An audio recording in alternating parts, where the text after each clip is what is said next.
Aujourd'hui, on est au parc de l'Île-Lebel à Repentigny pour démystifier ce qu'est le nerf brun. Au Québec, ici, on a 2 espèces de nerfs bruns, donc c'est super important de savoir les reconnaître et les identifier. Donc, par exemple, on a ici dans mes mains, je tiens un spécimen de nerf brun bourdaine. Donc, on peut le reconnaître facilement par sa marge qui est lisse. Il va avoir une feuille assez luisante. Puis, il y a la présence sur les branches de lenticelles, donc c'est des taches blanchâtres au niveau de la branche. Également, on peut voir la présence de fruits durant l'été. Donc, c'est des fruits à la base qui vont être verts, puis ensuite, ils vont devenir rouges et finalement noirs à maturité. Puis ensuite, on a la deuxième espèce qui est le nerf brun cathartique. Lui, on peut le reconnaître par sa marge qui va être dentelée. Puis les fruits vont passer du vert au noir directement, donc il n'y aura pas de stade rouge. Également, le nerf brun cathartique va avoir au bout du rameau, ici, au bout de la branche, une épine. Donc c'est un caractère qu'on peut utiliser pour différencier les 2 espèces. Le nerf brun, c'est un arbuste, mais un arbuste qui peut devenir très grand. Donc on dit souvent que c'est aussi un petit arbre. Ça peut aller de 2 jusqu'à 10 mètres, donc ça peut devenir assez imposant. C'est une espèce envahissante en fait parce que ça va produire des fruits tout l'été. Donc il va produire très tôt dans l'été, puis très tard à l'automne.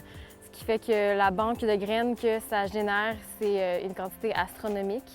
Puis ils vont avoir un bon taux de succès, donc ils vont germiner, je crois que c'est 85 % des graines qui germinent. Dans un milieu comme ici, on peut vraiment remarquer, si on s'attarde au niveau du sol, qu'il y a beaucoup de petits plants qui sont en train de pousser. En fait, ça va faire un couvert très dense. Si on regarde une branche, c'est couvert de feuilles.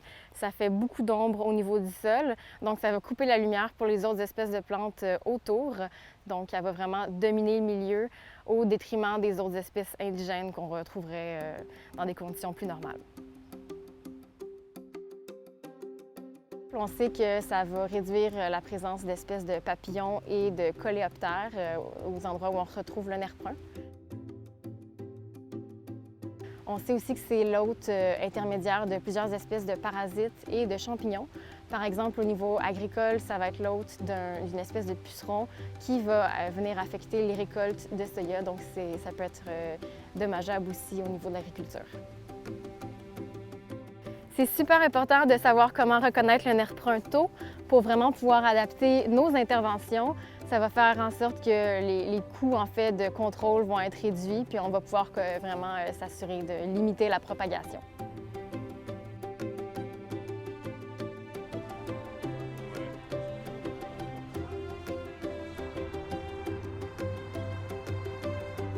Nous, à l'Asile des Seigneuries, on trouve ça super important de sensibiliser les citoyens. Ces gens-là vont vraiment agir à titre de personnes au front pour vraiment faciliter la transmission d'informations, puis nous permettre d'avoir une bonne connaissance de notre territoire pour pouvoir gérer des problématiques comme les espèces exotiques envahissantes. Bien, si on n'est pas sûr, oui, appeler la ZIP et savoir comment disposer. Premièrement, bien identifier comment disposer. Donc moi, je les arrachais. J'arrachais les racines parce que si on laisse la souche là, mais ça va se propager à une vitesse folle. Beaucoup de repousses qui se font. Et brûler les souches, les feuillages et surtout les petits fruits. C'est vraiment important de ne pas mettre les plants qu'on arrache au compost. Ça, c'est la règle d'or. Oui, moi, c'est ça, je les brûle. Oui, on les brûle ou on les envoie au site d'enfouissement. Ça se fait aussi de le couper à la base puis de le recouvrir d'une bâche pour empêcher les drageons, donc la repousse de juste d'autres branches qui vont se former autour du tronc. Là. Mais si on fait ça, si on met une bâche, il faut s'assurer qu'elle reste en place, il faut vraiment bien l'installer, puis la laisser en place peut-être environ 3 ans pour que les racines y meurent en dessous. 3 ans? Oui, c'est long. Mais 3 ans, c'est pas tant que ça. Si on pense à d'autres espèces exotiques envahissantes, des fois, ça peut aller jusqu'à 8 ans. Fait que c'est pour ça qu'on dit que c'est important de faire du suivi.